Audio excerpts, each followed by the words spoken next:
Hey guys, welcome back to today's video. Today is Sunday, April 17th, 2022, and just about a year ago, I made a video talking about the 2024 Republican presidential primary and my tier list for all of these candidates. Now, I published that on April 8th, 2021, and I do want to say that my ratings definitely have changed since then. I think the Republican primary has definitely taken a lot of different changes, especially when it comes down to who actually leads nationwide when you take President Trump out of the equation. To do a bit of history and a bit of backlogging to where we were at this time frame, we were seeing some pretty good amount of people that are leading now that were leading back then, but it was more of a recent climb. In addition to that, I think that our national environment has definitely changed from where it was back in April of 2021. A year ago, Joe Biden was up 10 to 15 points nationwide. Today, he's down 10 to 15 points. You know, you're looking at a generic ballot that is 8 points more Republican than where it was back in April of 2021. So you're looking at a national environment that certainly has changed, and many of these candidates have definitely done things that have really altered my perception of them and how credible and how electable I think they are heading into 2024. Now, a lot of you guys have said that we really don't want to be seeing a lot of 2024 data and 2024 analysis, and I get that. I just do these simply because I think they're fun, I think they're enjoyable, and I think they could provide a little bit of a break from my traditional election analysis. Now, one thing that I did not do in my most recent one back in April of 2021 was that I did not provide any type of indicator of what the S, A, B, C, D, F tiers actually meant. So I'm putting them right here just so you can get a bit of an understanding. Now, the S tier typically is indicated as the most exclusive and best tier out there, and the reason why I still only give it about a 40 to 60% chance of winning the presidency is simply because I don't think that you're going to find a Republican who comes in with a 90% plus chance at winning. There will be candidates that will be much stronger than others, and I think that's accurately indicated by this type of ranking system, but no one goes into a presidential election with a near certainty knowing that they're going to win, not even Obama back in 2008 when you take a look at the preliminary election data. So some very interesting things when it comes down to this tier list, but we're going to go ahead and get started. We're going to start from the left to the right, meaning we're going to go all the way down from Senator Ben Sasse of Nebraska to Governor Ron DeSantis of the state of Florida. So we're going to be going in and out of all of these candidates, and I think it should be fairly interesting to say the least. Now, when it comes down to those who would never even make it past the primary, I do want to say that, you know, we aren't counting Donald Trump to be specifically in this race. I think in many cases this would rely on Donald Trump being out of the race and potentially some type of propping up. I would just more so say that some of these candidates that I would characterize as D not having any chance of winning the primary, I think that more so that just comes down to someone who is just completely a huge turnoff for the GOP or has too much baggage for me to see them as a realistic nominee. If you're looking at the F tier, you're talking about some people who I would say are exceptionally weak when it comes down to a candidacy or a likeliness at victory, where they probably won't even get it past the initial first days of the primary, as many of them did experience back in 2016. So we'll start off with our current person. We have Senator Ben Sasse from the state of Nebraska. Now, I think Ben Sasse individually has really made himself an enemy of the Trump wing of the Republican Party. He has been very outspoken and very critical of President Trump in the past. And I think, you know, heading into our 2024 type of election season, he's not exactly going to do super well about that. I would argue that it's not a chance for me and a possible victory at a primary. I think you're talking about someone who might be able to have some type of crossover appeal simply because of how outspoken he was against the former president in the past. Started out speaking out against him in 2015, but I don't think that he would do well in a primary. But you're talking about a very low chance at the presidency, but I wouldn't say like it's a complete impossibility for him to win the presidency at all. So I do think that in some type of circumstance, he could make it through the primary. Senator Tim Scott from the state of South Carolina, I think individually as a candidate might be good. I think he'd be better off as a vice presidential nominee. I think he really is viewed as someone who has made a name for himself within the GOP, but doesn't exactly, in a sense, you know, make a name for himself nationally speaking. I think he's more known across the state of South Carolina. Looking at his electability, I'm not really seeing much there. I would argue a C rating is definitely best for him. Moving over to Charlie Baker from the state of Massachusetts, I really don't think he would even make it through the primary. You're talking about someone who practically decided that they were not going to run for governor because of the fact that the Republican Party did not even support them in their own state. I think he is going to be labeled as a rhino, someone who is Republican in name only. He has taken some intentionally liberal Republican policies simply because he thought that was electable, and he thought correctly. It was electable. I just don't think it's electable on the nationwide level, especially when you have to go through a primary, which is already going to be more conservative. Moving beyond, we have Chris Christie from the state of New Jersey. Now, I think he goes down to the F tier. I would say not a chance because he has a lot of scandals to his name. He left New Jersey with a high single digits, low double digits approval rating. You're talking an 8 to 13% approval rating across the state. I mean, people were not happy with him. He did a lot of things wrong. There was a lot of bad political optics. I think a lot of that would carry with him through the election. I don't really see much for him when it comes down to electability or experience.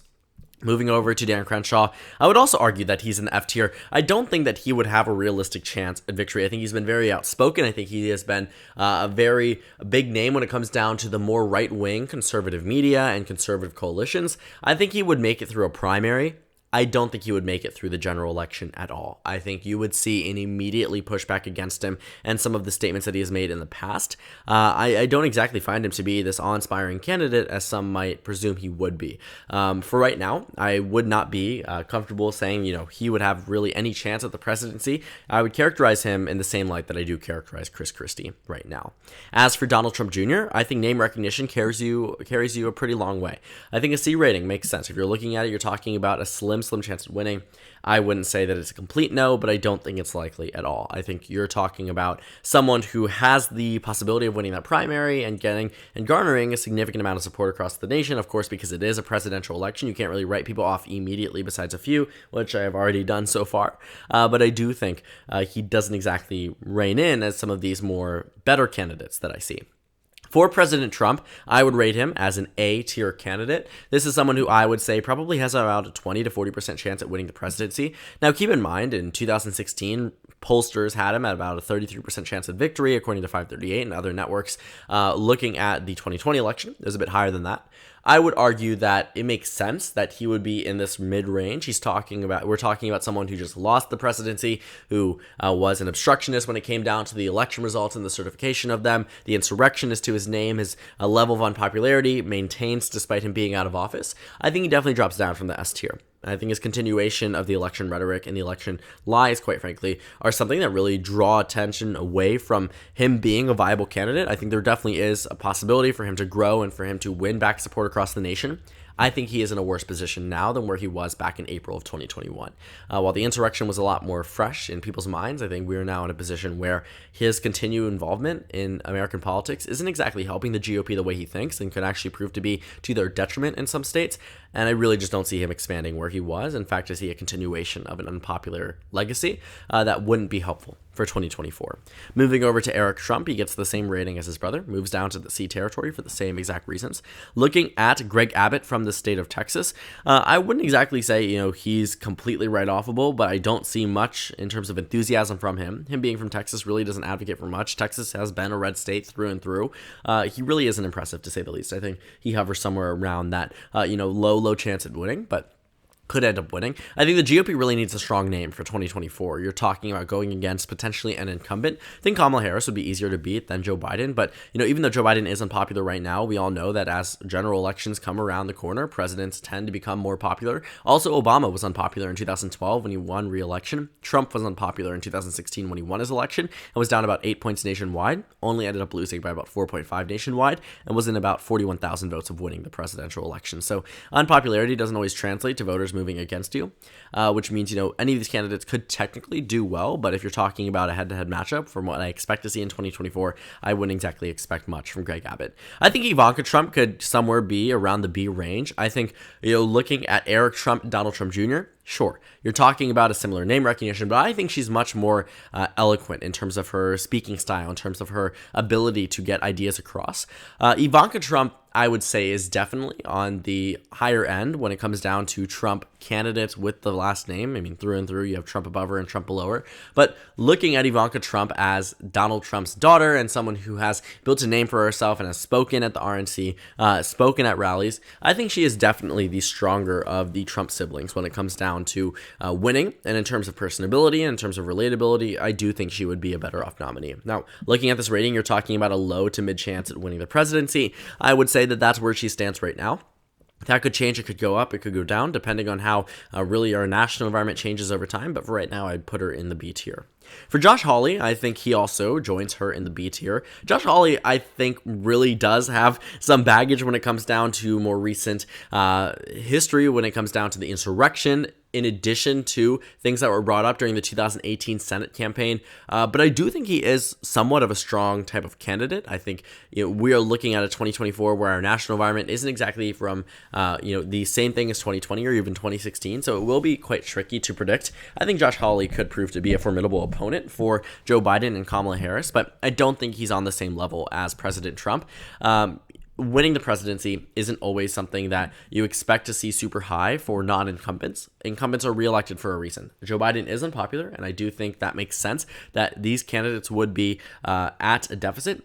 I also think, looking at the 2016 and 2020 ratings and chances at victory, the Republicans never really were ahead. While they technically might have should have been, I think hindsight, first of all, is 2020, but you were also looking at it from the perspective of what data will be telling us and what the election actually looked like. I think in most cases, what it took for Donald Trump to win in 2016 was a perfect storm. You're not talking about really any other Republican in 2016 that could have defeated Hillary Clinton. I think Donald Trump was an individually strong candidate, and yet still barely won in 2016. In 2020, still a strong candidate. I don't necessarily think Joe Biden was particularly the strongest or a super strong Democratic nominee. I think he was definitely just, the return to normalism, restore the soul of America type of candidate.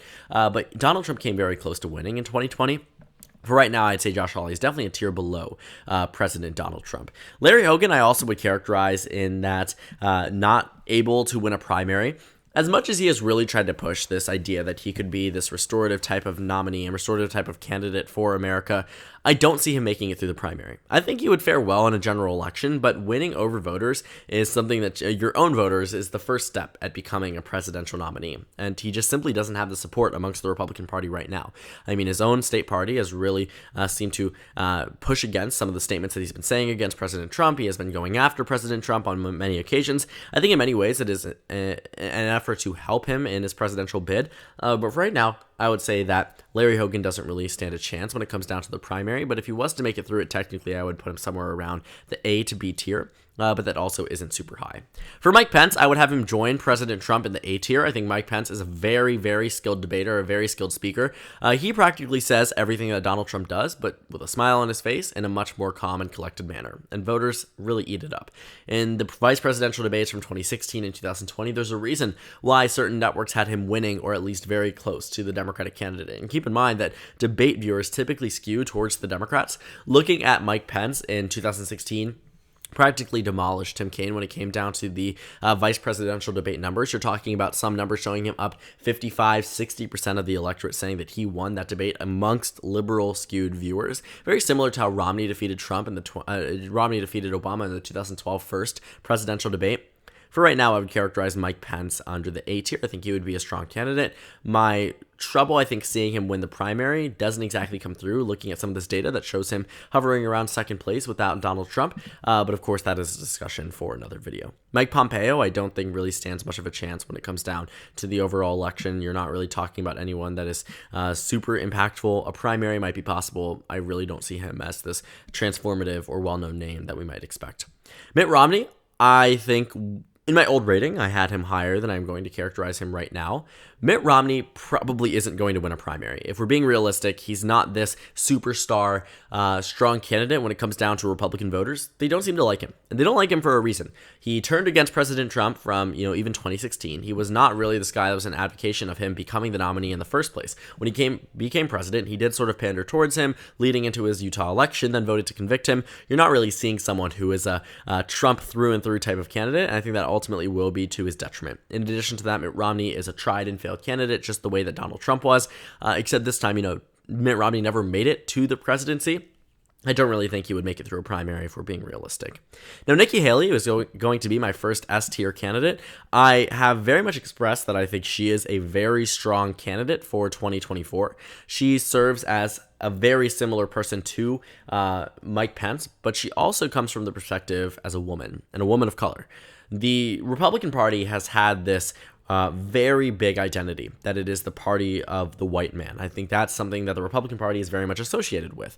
And, you can make arguments left and right about whether or not that's something that is representative of America or isn't. But Nikki Haley, I think, offers a deferring type of perspective. I also think she is individually a strong candidate. She is a strong campaigner. I think she will prove to be a formidable opponent to any Democratic nominee, and there have been speculation dating back to even 2017, 2018, that she could be the first woman president of the United States. She's associated with Trump, but not in the sense that she is, harmed by such association. I think she's in that perfect balance type of position where she could be the next president of the United States because she has pleased all of the right people. And I do think she would serve as a very strong GOP nominee, thus my reasoning of her being at the S tier. And yes, I do think she would perform better than Donald Trump and Mike Pence. She's a return to traditional conservatism while capturing in that Trump vote. Very interesting to see. Rick Scott, I would say right now would probably be somewhere around, you're talking A or B tier. It's kind of conflicting to see. For right now, I would argue B. I don't think he's on the same level as Mike Pence and Donald Trump, but I do think he's a strong enough candidate that can make it through a primary and to the general election and have a realistic shot at the presidency. But that's pretty much most of what I'm going to say. I think he has had some pretty competitive elections in Florida. I don't see him in the same way I see Marco Rubio or Ron DeSantis when it comes down to electability, when it comes down to likability in Florida, but he does have a pretty strong electoral track record. I would argue he makes a good chance, at least somewhat, for the GOP, but nothing super substantial. Paul Ryan, I don't think would make it through a primary super easily, but it is a possibility. I would also characterize him as B. I think he would serve as a new type of name for the GOP, more recently entering back into politics, but still that traditional conservative type of vibe, not really capturing the Trump vote the same way you would see from Mike Pence, from Nikki Haley, from Ivanka Trump, even from Donald Trump. I think some of these Republicans also push away the traditional Republican vote the same way that President Trump did. Mike Pence and Nikki Haley, I think individually could capture in that vote. I don't think any of these other candidates really could, considering they are a national position or where they stand currently. Rand Paul, I don't think would make it through a primary. He had some things going for him back in 2016. Don't see it happening for 2024. Really do not see it happening. I think his, presidential bid in the future probably is going to be shot down immediately, but we'll see what happens. I think, Rand Paul could prove to be surprising. He came close in 2016. When you're looking at 2013, 2014 data, they completely fell off the radar. Something like that might happen in the future, except in a reverse position where he randomly comes out of nowhere. For right now, I really don't see him as a top name at all. I really think you are in a position where he has tried that multiple times and explored it multiple times, and it never ended up coming true. So I'm interested to see what happens. For Sean Hannity, I don't think he would make it through a primary. I don't think he would really serve a shot at winning the election, but not even making it through the primary. I wouldn't say, completely not a chance through and through, but I would rank him very, very low. For Marco Rubio, I think he is a pretty strong candidate. I would rank him somewhere around the A tier. His ability to win over minority voters in Florida and independent, more, unbiased leaning voters in the state, swing voters, I would call them, has proven to be very impressive.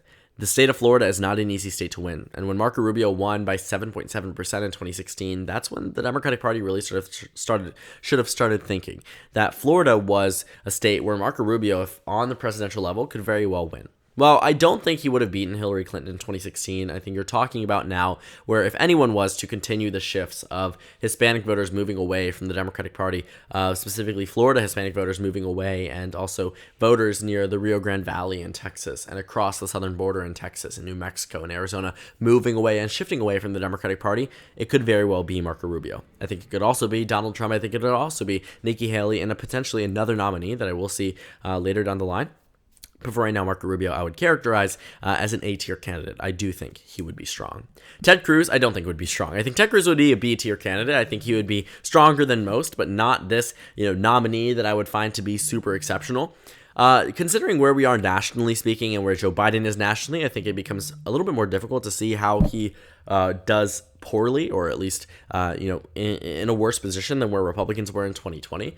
I do think that he would have a good shot right now, but 2024 is a little bit further down the line, and you're not talking about a national environment like right now. Also, presidential elections aren't always going to be the same way they are right now. Presidential elections very much could shift. This is one of the few videos where I actually try to expect the 2024 scene to be more competitive, and I do think Ted Cruz, in that said more competitive position, won't be this star-studded, exceptional candidate for the GOP, probably going to be somewhere around medium and somewhere average across the country.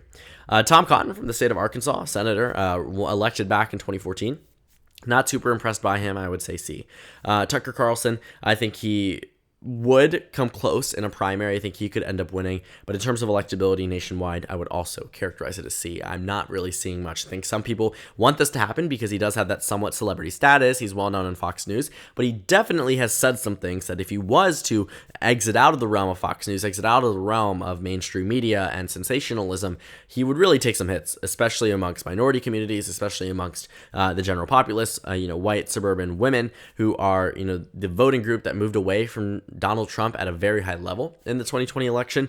That's where you really would start to see some concern, and I think it is, in a sense, valid concern considering some of the statements that he has made in the past. For John Kasich, I would characterize him as either not a chance or wouldn't even make it through the primary. I think it makes it more better of a statement to put him in the not a chance type of category, but the not even making it through the primary is a little bit more accurate. The reason why, if you just look at the fact that John Kasich spoke at the 2020 DNC, I'm not super impressed. I think, that is something that would really be the nail in the coffin if there wasn't one already from directly opposing President Trump in the past. John Kasich wouldn't make it through the primary. If he wasn't to make it to the general election, I think he would pose to be a strong type of candidate for the Republican Party.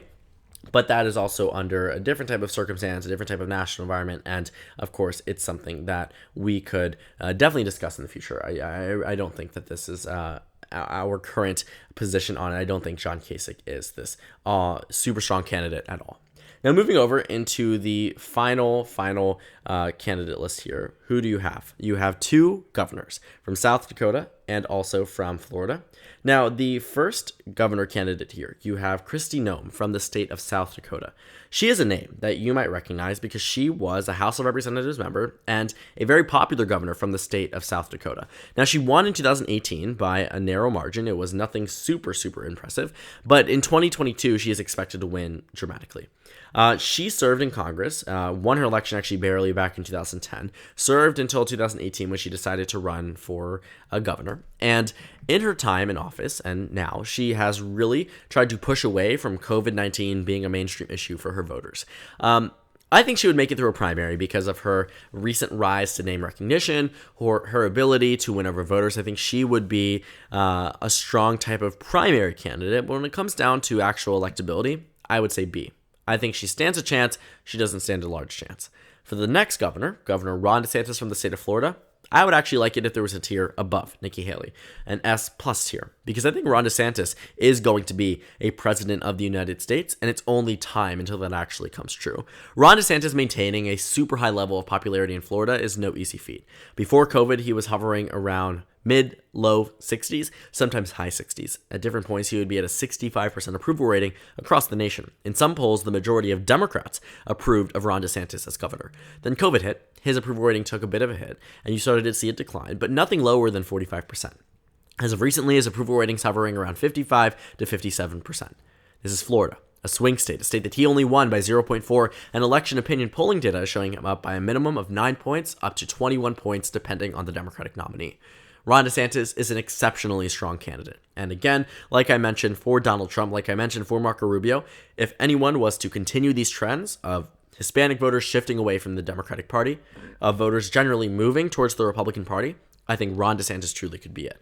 Ron DeSantis is a very strong candidate, and for right now, I would say he is probably the strongest potential GOP nominee for 2024, and I do believe that he will run for president of the United States, and I think he will pose a very good shot at victory, if not the immediate favorite, upon announcing his presidential bid. Obviously, things can change between now and then, and probably will change. I just think looking at Ron DeSantis, while he has said things and done things that don't exactly scream presidential electability, it seems to have worked in Florida, and I do think the American public, number one, has a very short memory, and he's also a governor of a state. He's not a senator, he's not a representative, his implications of what he does doesn't really impact the national level. I think people will look at it differently, especially going into the presidential election. In addition to that, Florida will be on lockdown, meaning the Democratic Party will have 30 electoral votes that otherwise would be in contention. Would it be any of these other nominees that would no longer be competitive? The Democrats will now be fighting defense and playing, a pushback on many other regions and territories that they otherwise would have won. Would have been more solid in had Ron DeSantis not had Florida locked down. I think he offers a lot in terms of electability, in terms of name recognition, and also just in terms of his ability to relate and speak to voters. And I think his popularity in Florida cannot be understated and is a testament to his electability nationwide. So thank you guys so much for watching this video. Make sure to comment down suggestions below, subscribe on the left if you haven't already, and check out the Instagram and Twitter. At the bottom left of the screen, there's also a Discord server for you to go ahead and join. On the screen, there's a video you can watch, and then a playlist for my 2024 actually, election analysis videos. Again, thank you guys so much for watching, and I will see you all later today. Sorry, tomorrow.